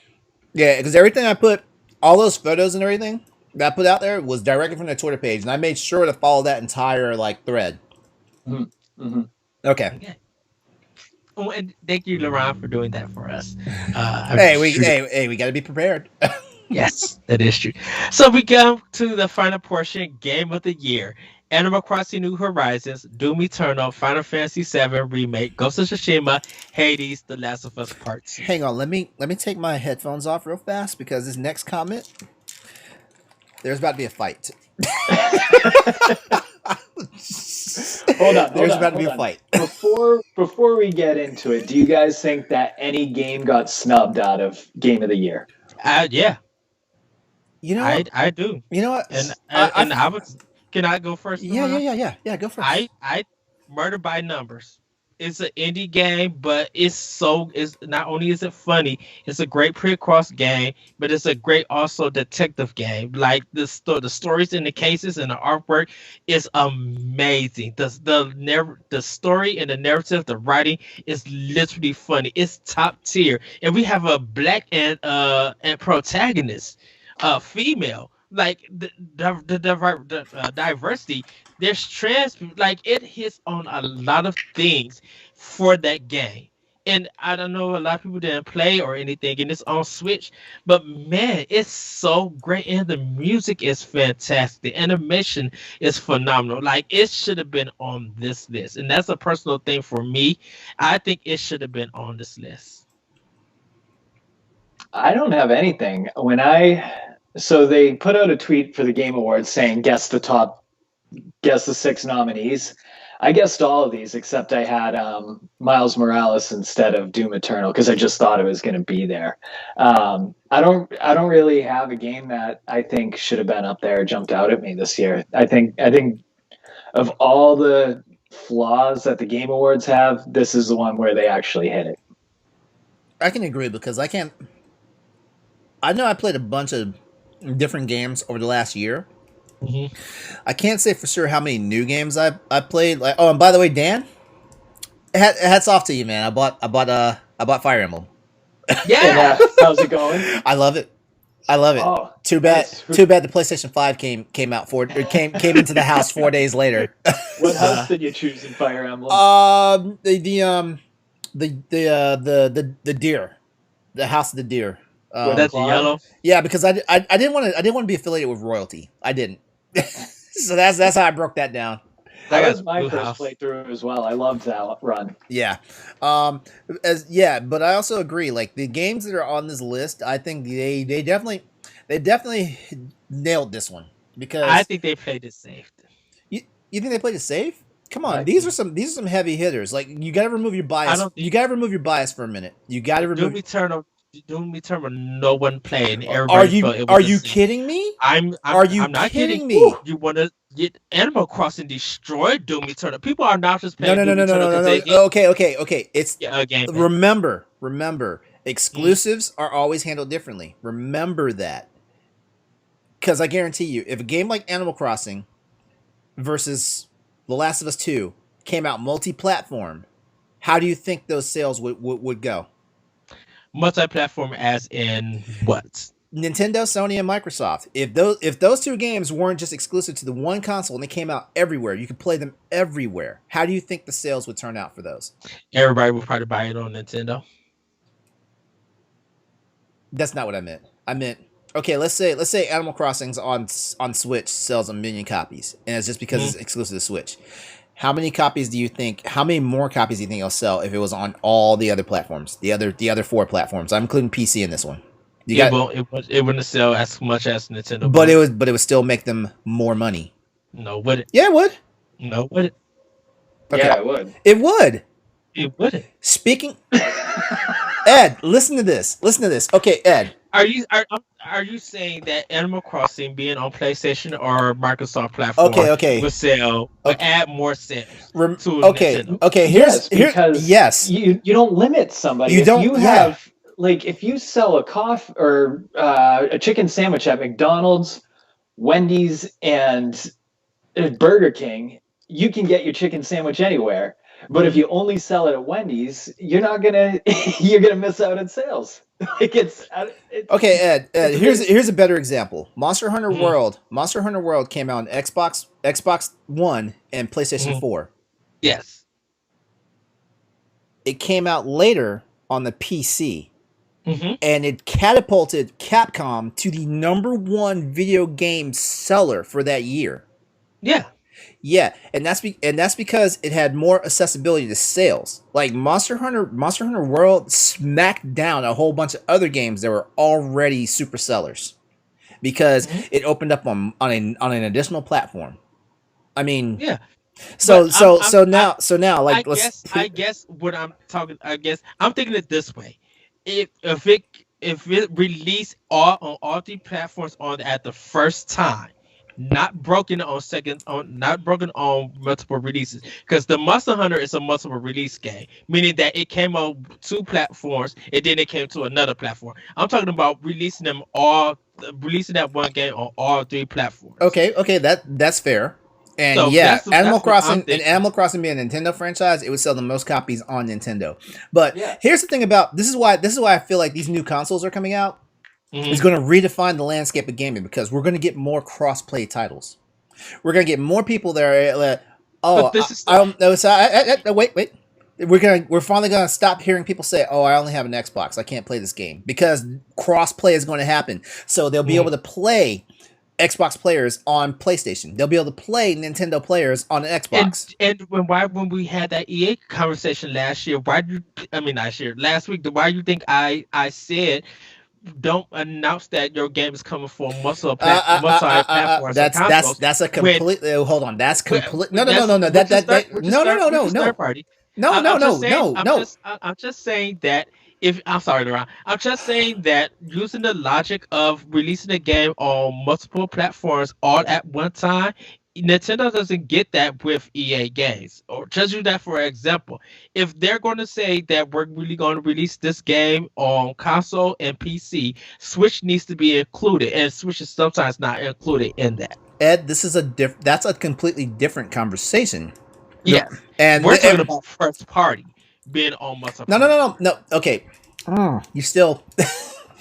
This is a different conversation because and I I feel thought like and I thought I feel like I Dan is just eating some popcorn and not drinking. I thought I explained this pretty well though. The reason why I don't even want to get into the Mass Effect conversation because I feel like you brought that up at a I'm just saying EA announcing that this game is coming up for consoles and PC. If you're going, I feel like if you're going to do console, it was their jargon and us as gamers and I thought I explained this. Us as gamers, we understand when you say consoles and PC, we don't unless they why said not? no That's why. stop unless they if they had said coming out to every console and PC, then we could legitimately have that argument. We could.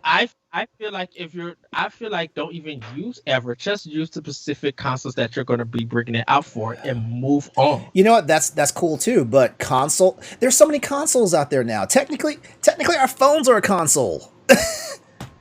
I I'm not pissed. As we get the mobile platform. I'm not pissed that Mass Effect isn't coming to the phone. Even though it probably will be on the phone thanks to XCloud. Right. Uh, All right. I'm sorry, Dan. I love you. Right, I love you too. Dan's just like these two. But what I think what I'm trying to I think what I feel like if Animal Crossing when it came to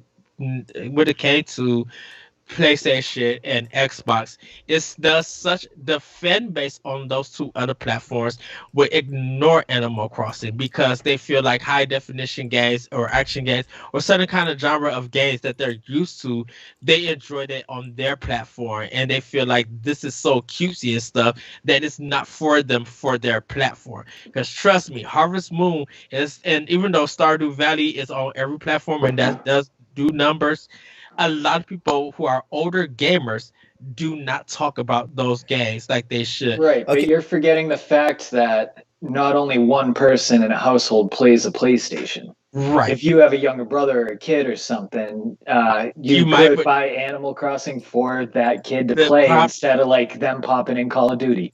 Well, that depends on actually. There's one other thing. There's one other thing to take account. COVID has made people manage their budgets. Nowadays, they can only afford to buy one system.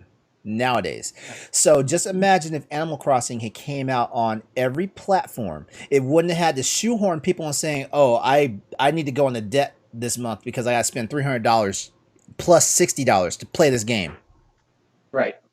You got to think about that. That's why. Anyway, I think we should get back to the game of the year. Yeah. So like that's a whole other topic we could bring up another day. Yeah, that was your fault. That was your fault, Ed, by the way. We should get to the game of the year. So yes, it was. Yes, it was. Dan, what you got to say? Dan, no. Ed, mute your mic. Don't. All right, Ed. So you don't think Doom should have been in there because people were talking about Animal Crossing? Anyway, I am giving my vote to Animal Crossing. I think in a year that, Animal Crossing just happened to come out at the perfect time. That's when COVID first struck. People were going into quarantine, and it was something that made people happy. They are giving this game continuous updates. It's bringing people back every month, like me. I think overall, it's just a game that doesn't have any issues, and I think it's brought in a lot of people to gaming that hasn't. I was tossed up between this and Ghost of Tsushima because Ghost of Tsushima is really the only other game that blew me away out of this category. But I think overall, Animal Crossing will and should take it. And I would say I own all 6 games on here, and I have played all 6 games. I would give it to Animal Crossing New Horizon because of not only are the updates and people still continue to play it and podcasts about it and like really have talks. They have really been doing a lot. Joe Biden did something electoral in this for a game that you wouldn't even expect or anything.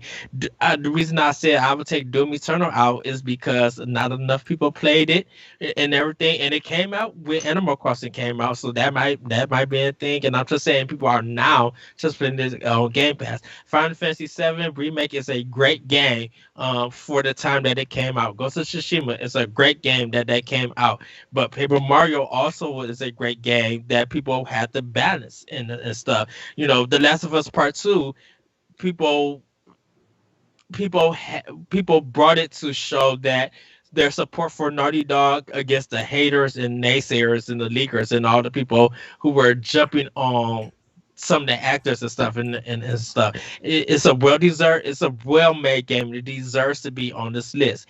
Hades, it's the Dead Cells of this year. Dead Cells was early access on PC. Not many people played it or heard of it. I is my assumption, but it hit Nintendo Switch. Bam! Look on how popular and how good it was. And when Dead Cells came out for PS4 and Switch and even Xbox, they were surprised on how well it sold on Switch. People paid the extra money to get that game physically. That's crazy. So, but out of this list, it has to be Animal Crossing. It's going to get snubbed because of The Last of Us Part 2, but I feel like Animal Crossing deserves Game of the Year. And 16 million sales out of all the 6 games that's on here, it's up to 20. Yeah, I think it's 22. 22 million. Out of all 6, of all the 6 of this games, because number wise, Animal Crossing decimated all 5 of these in sales. I think if you add all of them, add them all up for sales, they would even touch Animal Crossing. I agree, but I can't fault that. As a matter of fact, I was going to say myself that Animal Crossings will probably win Game of the Year, and if it doesn't, it will get snubbed by The Last of Us Part 2 or even inched out by Final Fantasy VII Remake. Now, I am a cheerleader for Ghost of Tsushima, but I still don't have a copy of the game. So everything I've been basing my opinions on about that game is based off of what I've seen. And it looks like... I finished it. So that's why I said on my TL that people were showing the pictures because it was beautiful. Paper Mario, people were showing more of that Now I don't. and love Paper Mario. Now I don't understand why Doom Eternal's on the list, given that it just got canceled for Switch. The physical version got canceled, Oh, so they did. so Digital's still being released. digital still being Yeah. released. Okay. But yeah, those. But yeah, I feel like Animal Crossing is probably going to take this one home, just because. And let's look at it this way: like Nintendo released this game at the perfect time. I mean, the narrative alone says it all. Nintendo released this game at a perfect time. Like we had to isolate ourselves. We had to basically stop seeing our friends on a daily basis like we used to and stuff like that. And Animal Crossing was one of those games that actually pulled a lot of people out of depression and everything. As a matter of fact, I think we talked about in the Crossroads when we were talking about the Suicide Prevention Day. That we mentioned Animal Crossing was a game that blazed trails for stuff like this. It's a great game. As much as I love The Last of Us and that franchise, The Last of Us Part 2, like, in my opinion, probably gets the vote personally. Because this is a game that the developers didn't feel like making.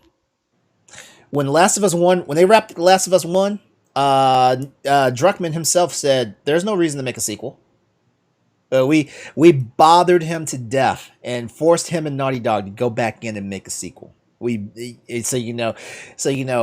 we got in The Last of Us 2 is probably a fan letter to the a letter to the fans, basically. And that, Go ahead. I was just about to say that's my take on everything. I will say this from a first party standpoint, Nintendo pretty much killed it once again because they're the only company, first party wise, that released a lot of games this year. Tokyo Mirage Session, Pokemon Mystery Dungeon, Animal Crossing, Xenoblade Chronicles DE, Hyrule Warriors Age of Calamity. Well, a lot of what Nintendo released this year were ports. There wasn't a lot of new games. Clubhouse. Paper Mario, Animal Crossing, and Paper Mario's not a port. No, I'm saying new games. Said new games. Animal Crossing, Crossing, Paper Mario, games, Paper Mario, Hyrule Warriors, Age of Empire, Calamity.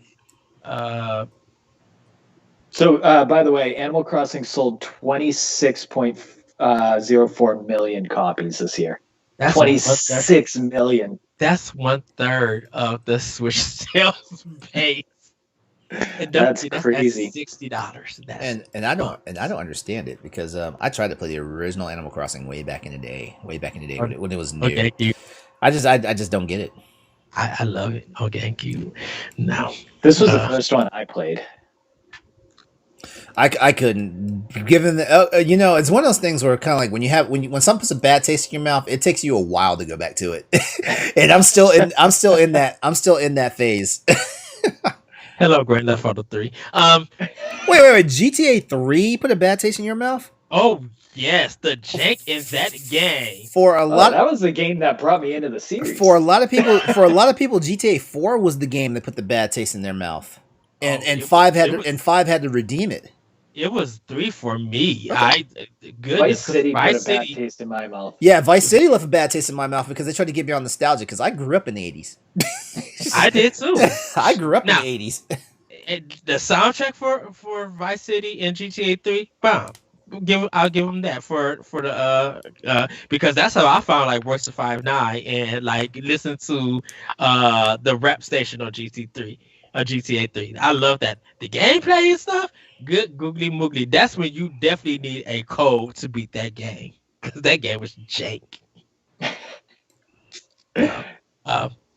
But everybody, that has been our discussion about the Game Awards, the nominations. We have had laughs, some disagreements, but we also talked about some good snacks. But that is it. We're going to see who wins, who loses. We'll probably do a follow-up on that episode to see what we thought about the show. Probably talk about the trailers and everything. LeRon, where can we find you? You can find me on social media at Exodus803. That's EXODUS803. That's also my Twitch handle. Thank you for guys for coming to watch the stream today on Twitch.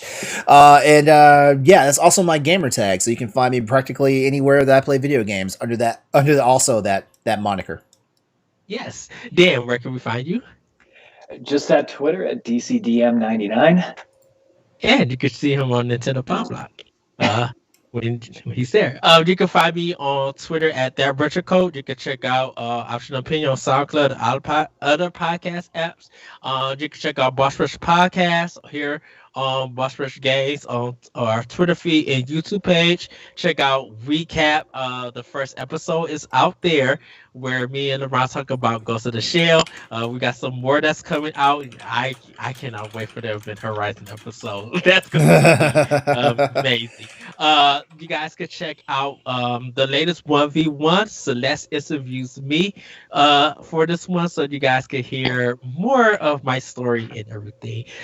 Check out, like I said, Arsenal X, Crossroads, Nintendo Power Block, and more. Trash Talk, Land Party, and a whole bunch on our YouTube page and on different sites of Boss Rush Games. So with that, everybody, have a great week. Have a great weekend. Sorry about that. I can't believe I did that. Have a great Thanksgiving. I went through this whole episode without hitting the mic, so I was happy. Have a great Thanksgiving. We here at Boss Rush Games, we want you guys to have a safe one. If you guys have a stay-at-home order or shutdown order, please follow the what they have in place. Please do wear your mask. Be safe. Go out and get the essentials that you need. I'm telling you right now, getting graham crackers and M&Ms are not essential compared to getting Band-Aids and stuff. So don't just be out there because you don't want to be in the house. Don't take photos of a cat so you can send it to a certain store going in so you can get out the house. That's not essential. Don't do that.